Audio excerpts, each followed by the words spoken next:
এভাবে যারা নিয়মিত হাত দিয়ে নষ্ট করতে করতে সব ঢেলে ফেলে দিতেছেন, তারপরে সব সময় চিন্তা করতেছেন আমি করলামটা কি, এখন তো এটা করলাম, আমার তো শরীর এখন অনেক দুর্বল লাগছে, ক্লান্ত লাগছে, পানি পানি সব শেষ হয়ে যাচ্ছে, বেরিয়ে একদম ভিজে যাচ্ছে। বিবাহ করতেছেন, স্ত্রীকে ধরে রাখতে পারছেন না, আপনি সবসময় চিন্তা করছেন আজকেই শেষ, কাল আর করবো না। আপনার জীবন নষ্ট হয়ে যাচ্ছে, ধ্বংস হয়ে যাচ্ছে, আপনি নষ্ট ছেলে হয়ে গেছেন। আপনি অবশ্যই এই চিন্তা থেকে বেরিয়ে আসবেন যে আমি জমলেই ফেলে দিব, জমলে যদি ফেলে দেন আপনার সব শেষ হয়ে যাবে, সব ধ্বংস হয়ে যাবে। আপনি বিবাহ করবেন, একটা মেয়েকে ধরে রাখতে পারবেন না, খুব দ্রুত পড়ে যাবে, অল্পতেই ফেলে দিবেন, লম্বা সময় আপনার কপালে আর জুটবে না। অনলাইনে যাবেন, বিভিন্ন চিকিৎসা নেবেন, দেখবেন অধিকাংশ জায়গায় দেখবেন যারা চিকিৎসার চেষ্টা করছে এরা প্রতারিত হচ্ছে। ওয়ান টাইম ওষুধ খাচ্ছে, স্ত্রী চলে যাচ্ছে। কারণ একটা মেয়ে যখন আপনার ঘরে আসছে, দেখছে সব শেষ, পাতলা হয়ে গেছে, বাচ্চা কাচ্চা হচ্ছে না, খুব দ্রুত পড়ে যাচ্ছে, সময় মাত্র 30 সেকেন্ড 1 মিনিটের মধ্যেই শেষ হয়ে যাচ্ছে।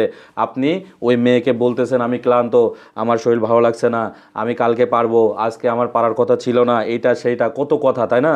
কিন্তু মেয়েটা হয়তো মেনে বুঝে শুনে ভদ্র একটা মেয়ে নিয়ে আসছেন, হ্যাঁ সে আছে, কিন্তু যখন দেখছে যে 4-5 জায়গা থেকে ওষুধ খাচ্ছে কাজ হচ্ছে না, তখন কিন্তু ওই মেয়ে আর ওর মনকে মানাতে পারতেছে না, তখন চলে যাচ্ছে। তখন বুঝতেছে এ আর ভালো হবে না, কিন্তু আপনার নসিব খারাপ, কপাল খারাপ, আপনি সঠিক জায়গায় যাইতেই পারেননি। এই জন্য অনলাইন থেকে উল্টাপাল্টা, আমার কাছে বহুত বহুত প্রমাণ আছে। অনেক বড় বড় ব্যক্তি যারা অনলাইনে এসে খাবার দাবার এটা সেটার কথা বলে, কিন্তু তাদের চেম্বারে গেলে ঠিকই কিন্তু ভিজিট নিয়ে ওষুধ লিখে, তারপরে রিপোর্ট টিপোর্ট করায় ওষুধ লিখে আপনার হাতে ধরিয়ে দিবে। কারণ এগুলো সব প্রতারণার ফাঁদ। আপনারা সুচিকিৎসা যদি চান, ঠিক আছে, সারা বাংলাদেশ খাচ্ছেন, আমার কোনো আফসোস নাই, আপনার টাকা, আপনি কোথায় যাবেন আমার কোনো কিছু বলার নাই, কিন্তু আপনি খান, যদি দিন শেষে কাজ না হয় আমার কাছে আইসেন। কারণ আমি চাই আপনারা সুখে সংসার করেন।